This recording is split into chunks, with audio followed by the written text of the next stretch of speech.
Es posible defender la justicia de Dios con argumentos teológicos impecables, pero al mismo tiempo cometer una profunda injusticia espiritual contra quien atraviesa el crisol de la aflicción.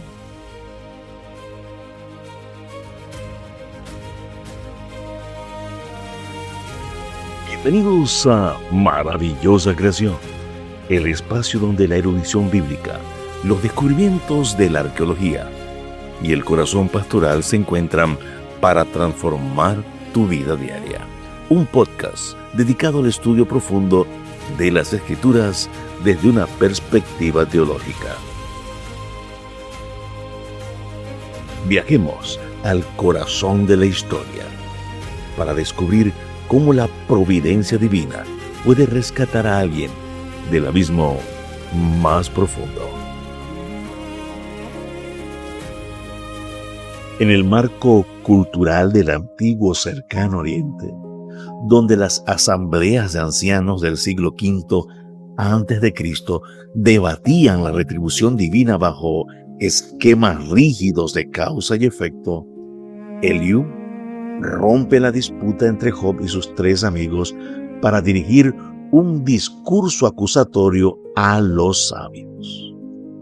La estructura literaria del capítulo articula una antítesis retórica agresiva. Eliú cita tendenciosamente a Job, afirmando que éste se considera limpio y tildando a Dios de enemigo implacable, para luego contraponer la soberanía inquebrantable del Creador.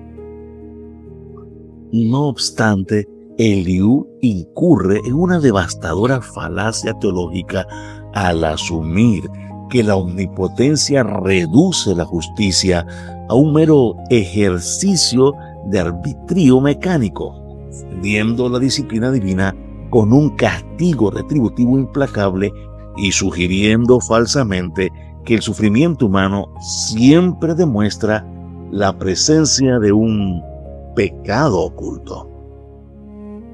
Para comprender mejor el trasfondo exegético de este discurso, es imperativo realizar una inmersión en el léxico hebreo original.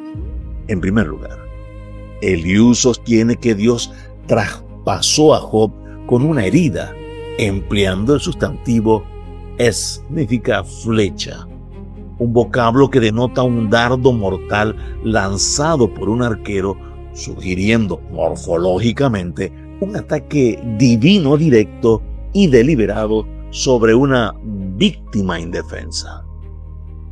En segundo lugar, al intentar salvaguardar la majestad de Dios, Eliú utiliza el título Shaddai, todopoderoso, un sustantivo epíteto en construcción nominativa que enfatiza la autosuficiencia absoluta y el poder cósmico del Altísimo, aunque Eliú lo instrumentaliza desatinadamente para sostener que la fuerza soberana excluye toda rendición de cuentas o compasión.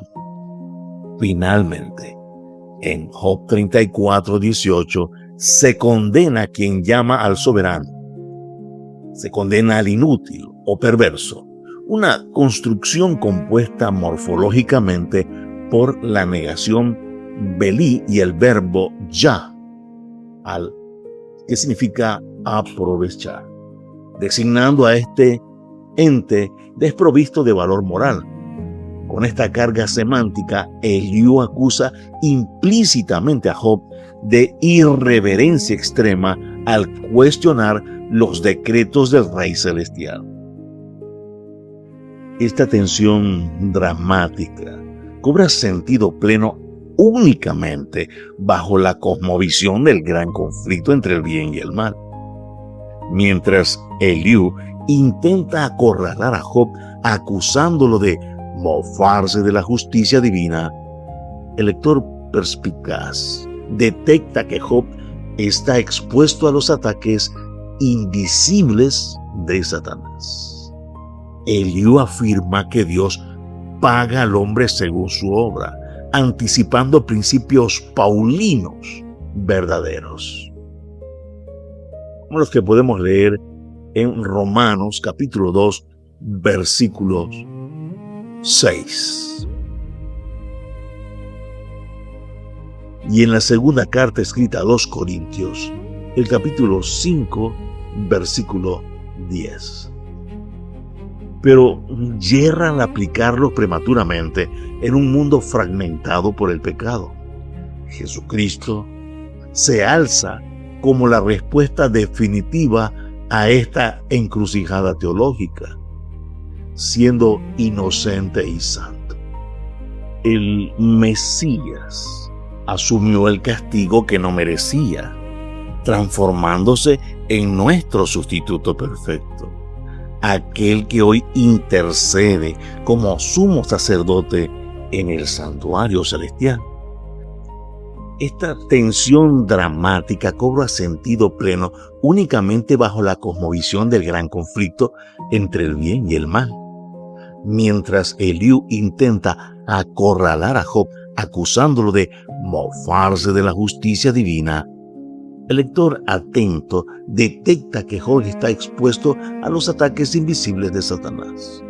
Eliú afirma que Dios paga al hombre según sea su obra, anticipando principios paulinos verdaderos en Romanos capítulo 2, versículo 6, y en la segunda carta escrita a los Corintios, el capítulo 5, versículo número 11.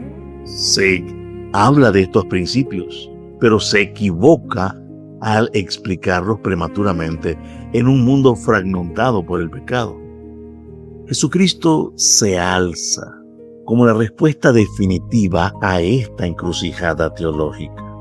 Siendo inocente y santo, el Mesías asumió el castigo que no merecía, transformándose en nuestro sustituto perfecto. Aquel que hoy intercede como sumo sacerdote en el santuario celestial para vindicar el carácter divino frente a las acusaciones del acusador. Para el remanente del tiempo del fin, este pasaje constituye un llamado urgente de preparación profética, al igual que el pueblo de Dios antes del cierre de la gracia y al inicio del juicio investigador. Se presenta en Apocalipsis, el capítulo 14, los versículos 6 y 7, el mensaje del primer ángel. Job atravesó la prueba sin comprender del todo la causa de su aflicción. Elena G. de White lo señala en El conflicto de los siglos, la página 680, que el carácter de los santos debe ser purificado en el crisol hasta reflejar plenamente la imagen de Cristo.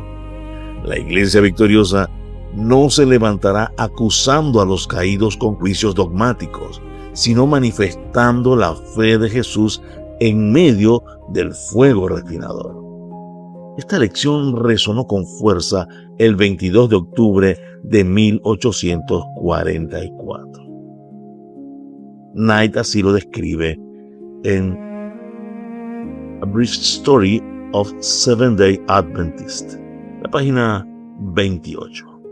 Cuando los creyentes chasqueados no abandonaron la fe tras el juicio precipitado de sus detractores, sino que profundizaron en las Escrituras para comprender el verdadero juicio celestial. Oremos. Amado Padre Celestial, Dios de nuestro auxilio, haznos mansos en la prueba y concédanos la sabiduría para jamás acusar al hermano sufriente. Que la intención de Jesucristo en el santuario sostenga nuestra fe para permanecer firmes hasta el día de su venida.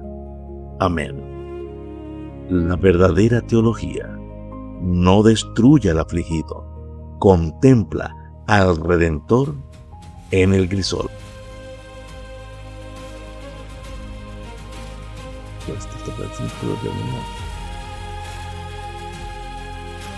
Gracias por acompañarnos en este episodio de Maravillosa Creación, Huellas de su Amor. Si este viaje por la historia y la teología y los escritos de la autora cristiana Elena G. de White han enriquecido tu vida espiritual, te invitamos a suscribirte y compartir este episodio con alguien que necesite recordar hoy mismo que la misericordia de Dios no tiene límites. Recuerda, no importa cuán pesadas sean tus cadenas, Cristo ya pagó el precio para hacerte libre. Que el Señor te bendiga y te guarde.